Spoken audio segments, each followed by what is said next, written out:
to introduce Barbara Decker.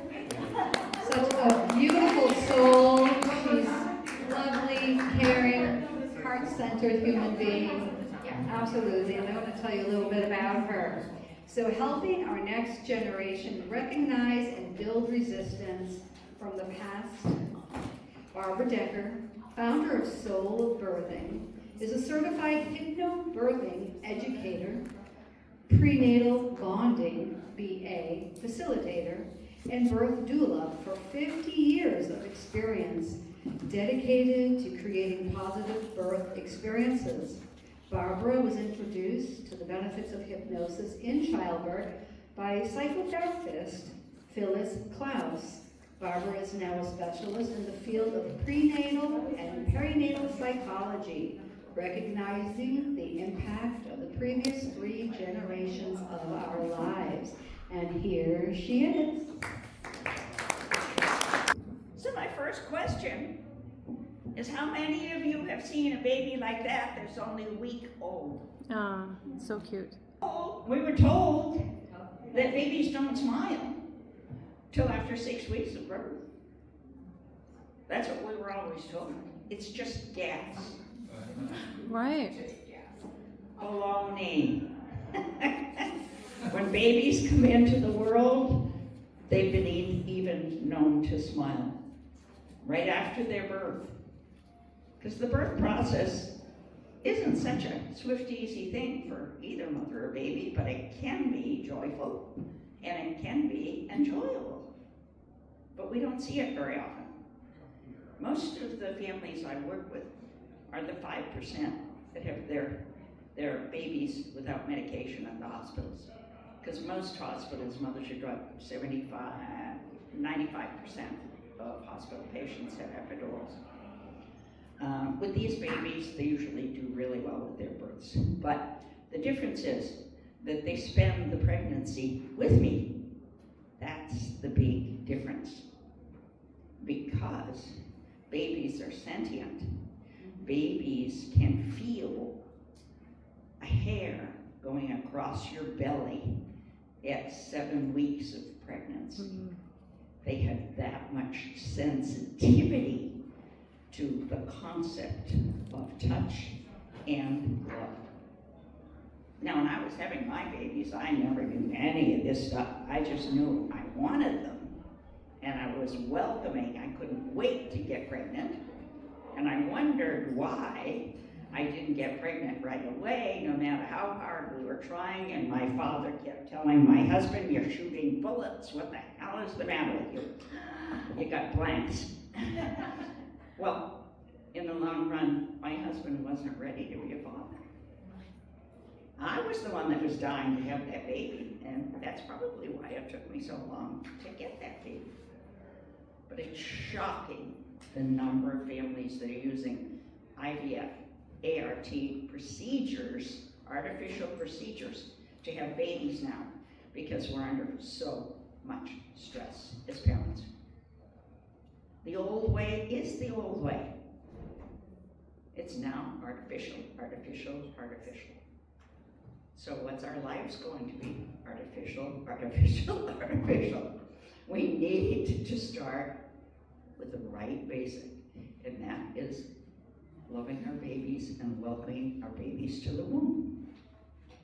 Now, this beautiful little guy.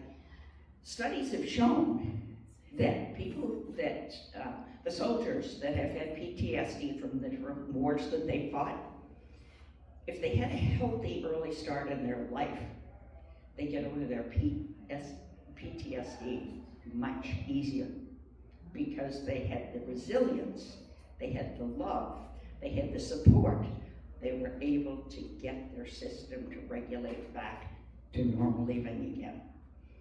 If they'd had trauma and not a happy start, it takes a lot more time to be able to help them mentally get better.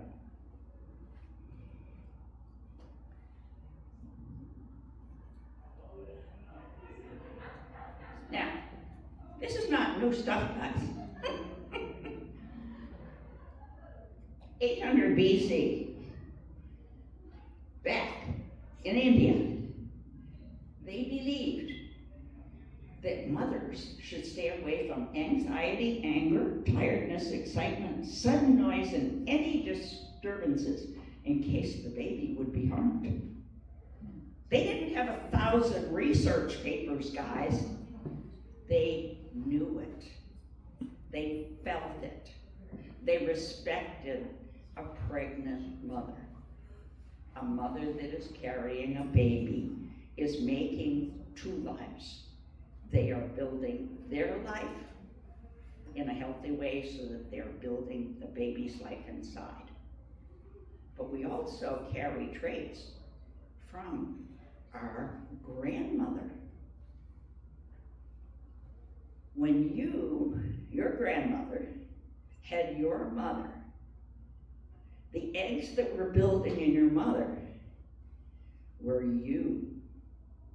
So there's 3 generations right off the bat that we know have been affected by what the grandmother ate, what kind of trauma or stress she had, what sort of loving circumstances she had, because it's all in your genetic code. At least 3 generations, and many religions believe it goes back 7, and maybe even more. So this is not new stuff that I'm doing. It's just new for people to come back to it. In Japan and China, they teach us that fetal development is affected by what the pregnant woman's diet and what she feels. Here we go again. Back to the emotions. Whatever a mother feels, whatever emotions that mother is carrying, that is going into the brain of the forming of the baby. Now, we just had a young man here who has studied psychology, and he's joining our group to learn about this. And they never taught about the prenatal period. In psychology, social work, psychiatry, they do not understand the importance of welcoming a baby and growing the baby, and then the first 2 years, because they say a baby doesn't have a memory until 3 years old, which they don't have an explicit memory, they have an implicit memory. And that implicit memory is the feelings and emotions, everything that mother has received since she started the pregnancy. So they are very vulnerable, and what we see in the world now isn't pretty, because not enough people are aware of the importance of this field. It needs to be more recognized. They even had education programs. They would get together and they would sing. They would sing lullabies to their babies for each month of their pregnancy. In India, they had a special chant where they would add something for each month in their chant, and then when the baby was born, the baby got the full chant. And the similar type things happened in Africa. So people are way ahead of us, and we're supposed to be, the knowledgeable people. But feeling is more important than any paper you can put together with a big research thing that is just talking about numbers. We need to talk more about feelings.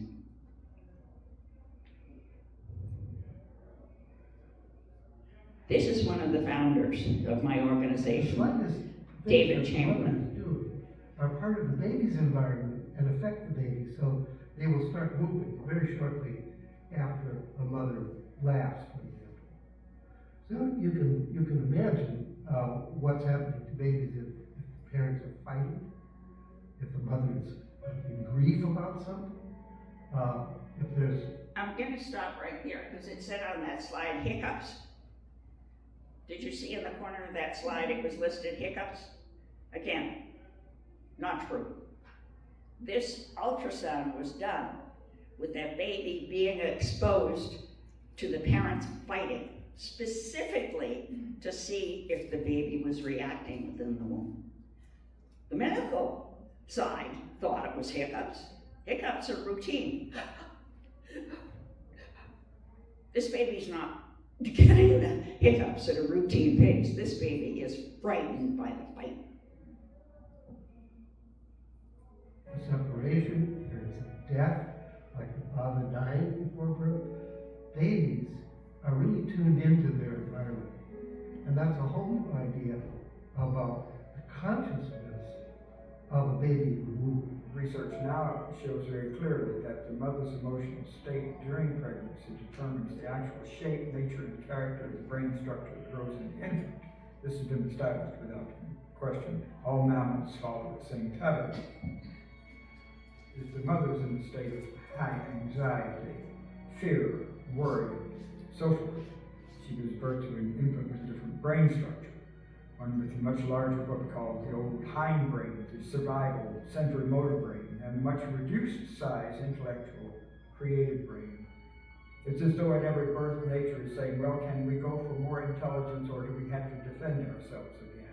Babies learn very early, children learn very early to not listen to their hearts, to not trust their feelings, to not express their feelings, and they shut down the love that they have to give, and they live in a hypervigilant stance, always wondering, what should I be? What do they want from me? Or what do you want from me? And people spend their lives that way. So these are the people that you're working with because they didn't get the right start. They didn't get the right nurturing. And all that stuff is inside. And what you're doing with your work is trying to find out where that came from so they can move on and not be held back.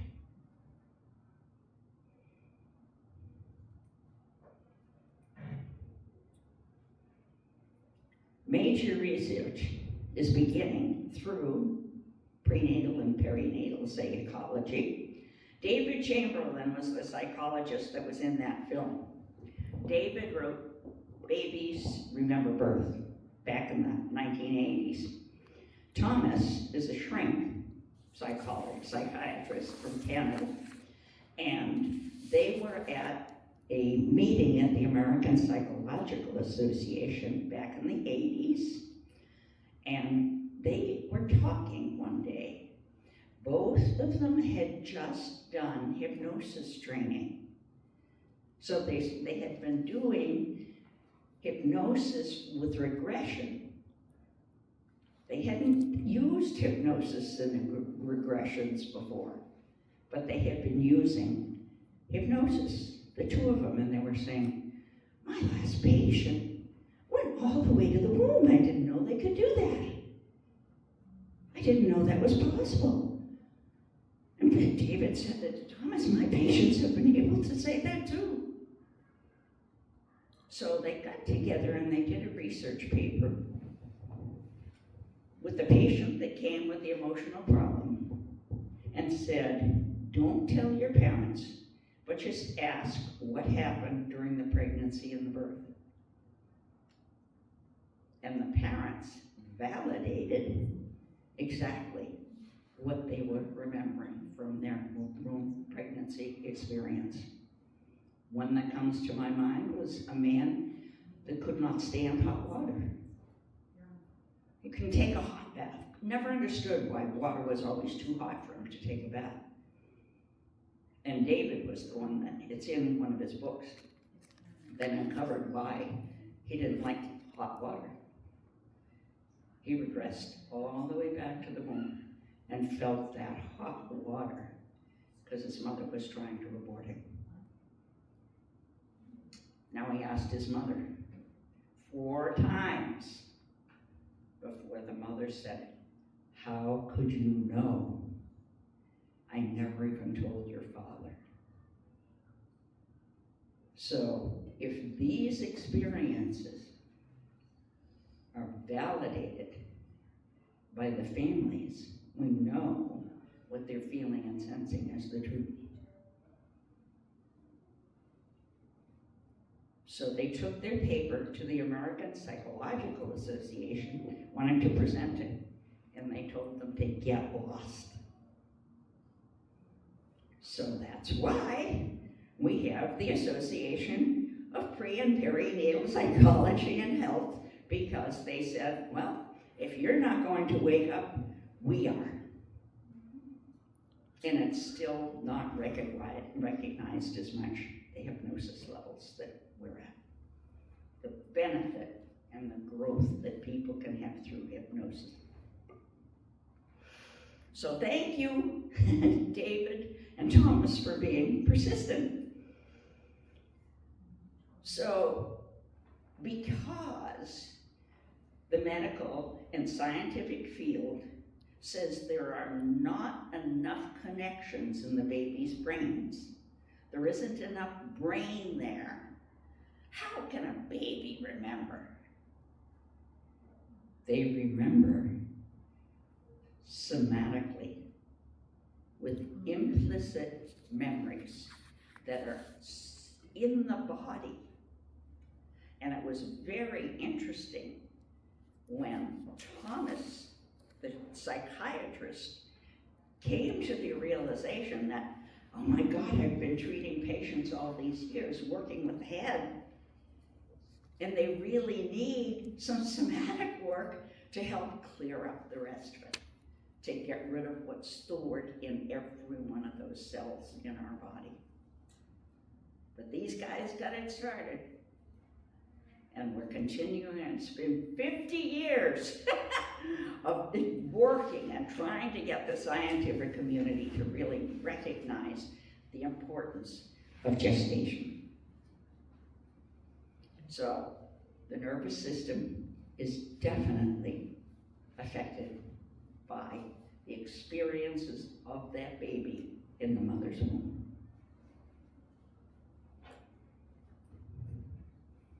Bruce Lipton, Jody had a little slide with Bruce. Bruce is a buddy of mine.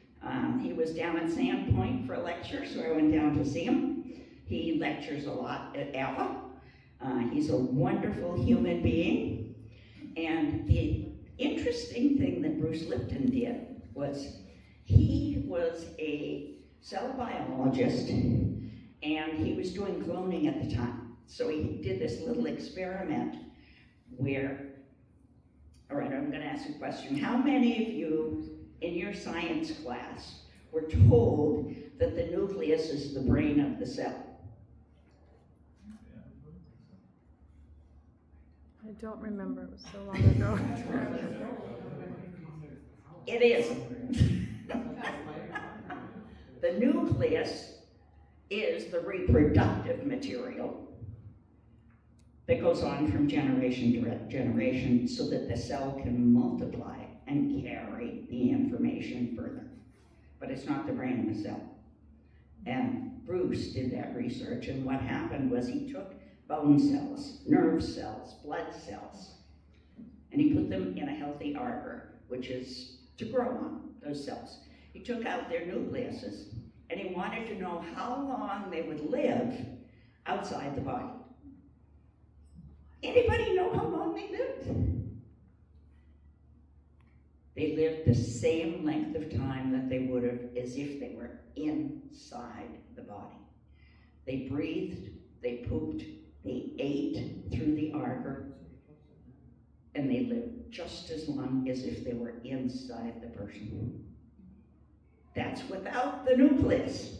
That's how Bruce was able to prove that it's not the brain of the cell. So he used some other cells and put them in an unhealthy arbor.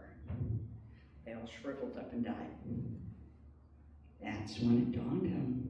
It's the environment around the cells that help a healthy cell grow.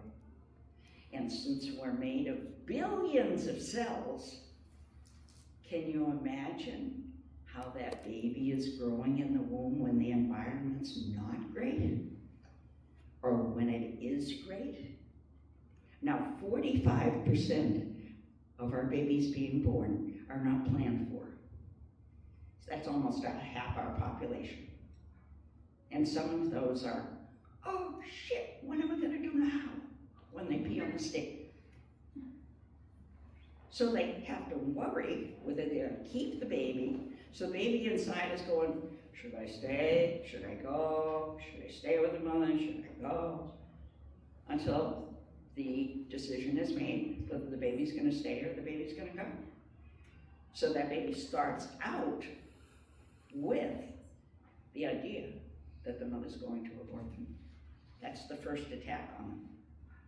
So they're carrying that all the way up to adulthood, unless it's recognized. That's the key, recognizing what the fears are, what the experiences are. So in that healthy environment, just like the Indians and the Chinese and the Africans and the Japanese, we want to go back to welcoming the babies to the womb. Accidents are going to be made. There's going to be that one night stand, and that decision is going to be made whether that baby's going to stay or go. Once you've made the decision, though, you can do repair. And you can apologize. And the baby will feel the truth. You cannot lie to a baby in the womb. They feel everything. So repair can be done in the womb. Just like the parents fighting, that's very upsetting to the baby. You sit down afterwards and you say, oh baby, you must have felt that. I'm really sorry. We got so angry with each other, but we love you, and we're looking forward to you coming to us. That's repair. That lets the baby know there's going to be tough times, and there's going to be good times, so that the baby builds emotional regulation. And it happens, emotional regulation happens from conception till 9 months after the baby's born. After that, you have to learn it in a college course. Emotional, because even the books say, some people have innate emotional regulation. Duh.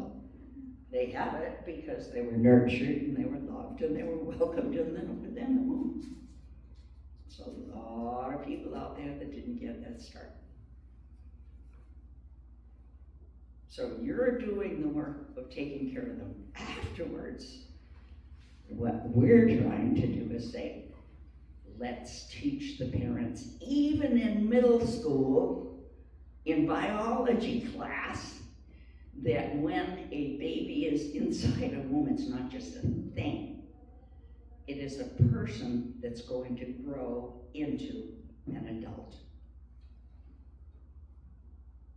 So it's taking a totally different approach. We need it, but none of the parents will let it go into biology classes.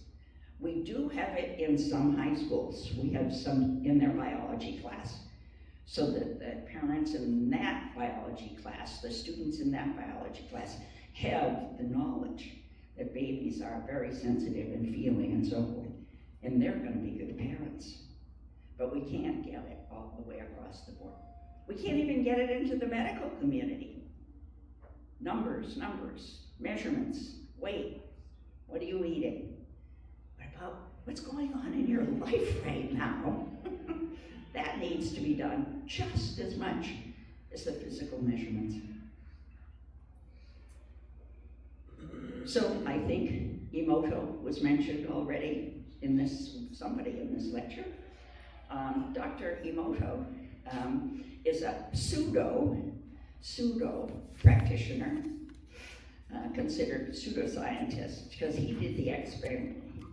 He did the experiments on water, with people standing around a lake or a pond, and asked all the people to send out messages to that pond water. I love you, you're beautiful. And then they did that for 15 minutes, and then they took a scoop of the water and they put it on their microscope. and the microscope showed up with these beautiful snowflakes. Just beautiful, beautiful. Thank you. Offering a prayer and so forth. And then he had them do the same thing to the water and say, "You're horrible. You're terrible. We hate you." And look at how it changed the molecules in the water.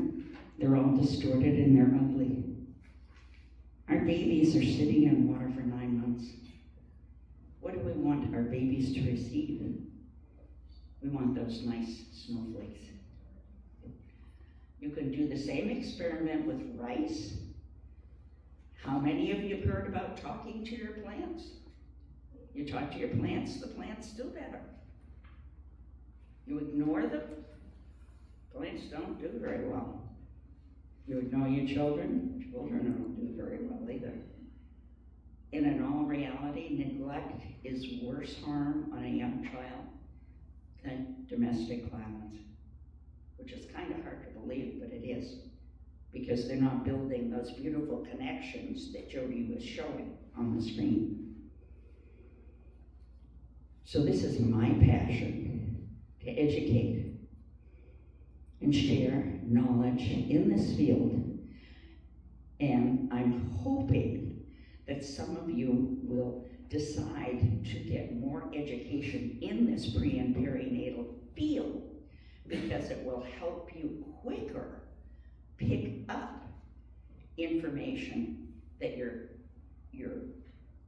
families you're working with. What are they presenting? Aha, an imprint from a previous time. It's a wonderful program, and it's all evidence-based. So another thing that we do in the prenatal bonding program is we want to find out what the parents' environment of those birthing families, what happened to them? What happened to their grandparents? That all has an effect on this birth for the mother that's presenting in a pregnancy now. I spend the whole gestation, 20 to 30 sessions. I meet with them every week during their pregnancy. And they get a chance to just be silent and talk to their babies with their minds.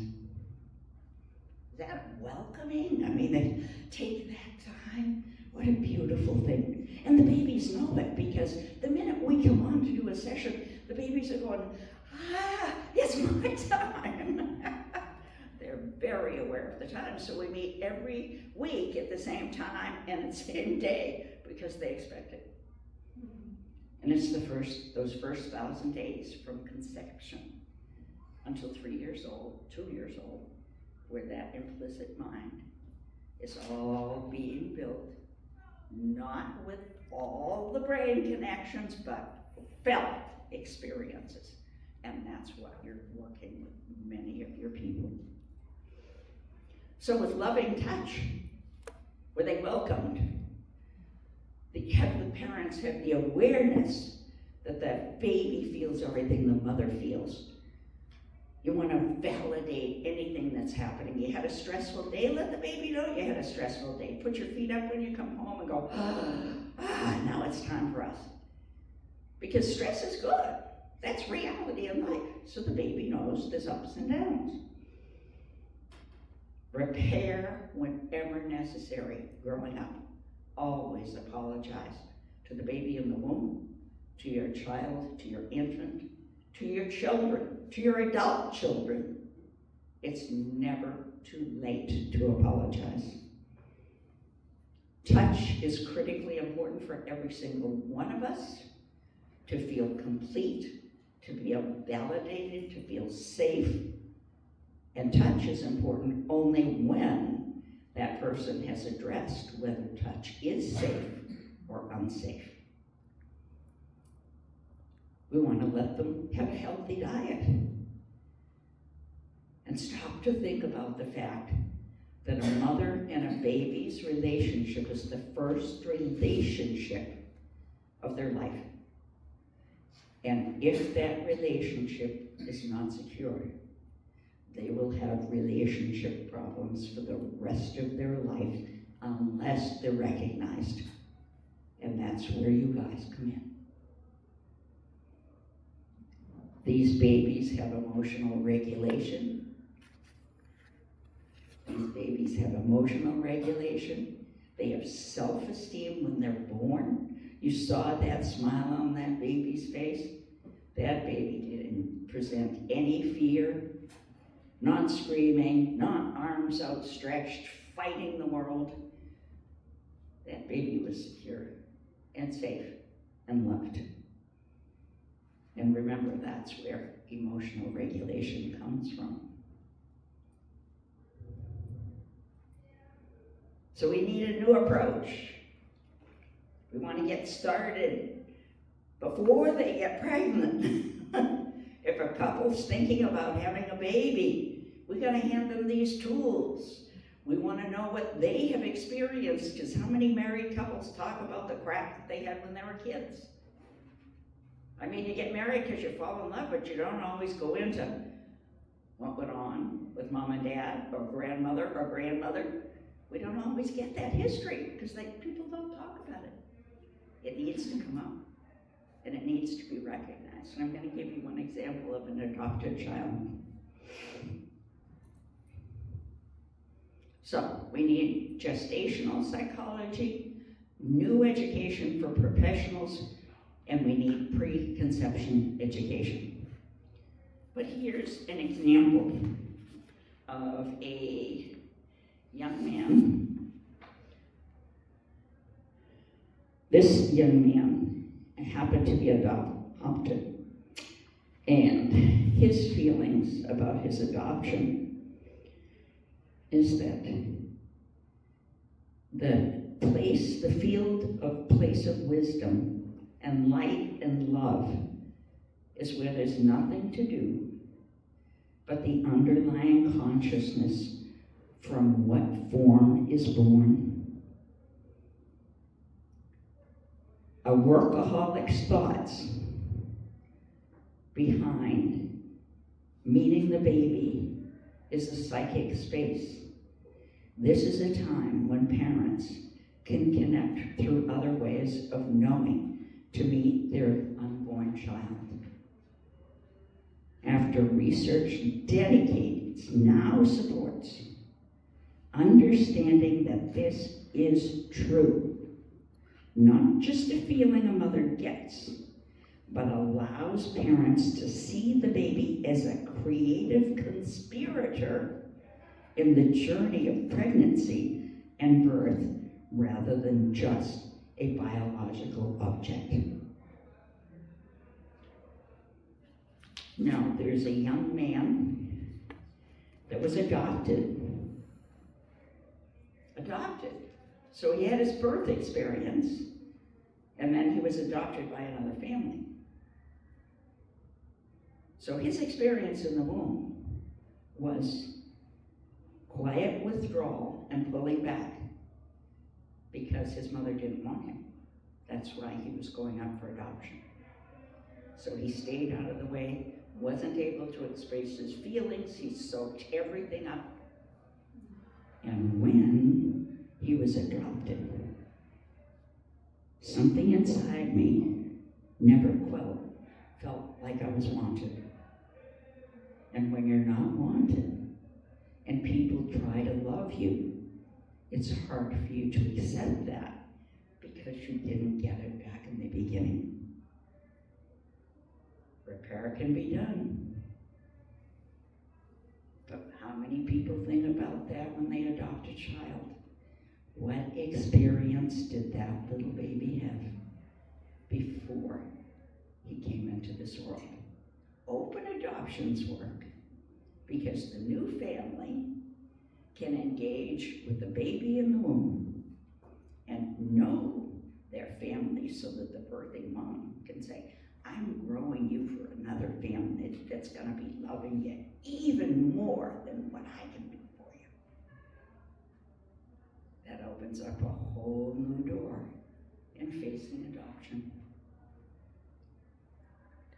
So I thank you for listening about this wonderful association which is my big family. I'm on the board. I'm an educator.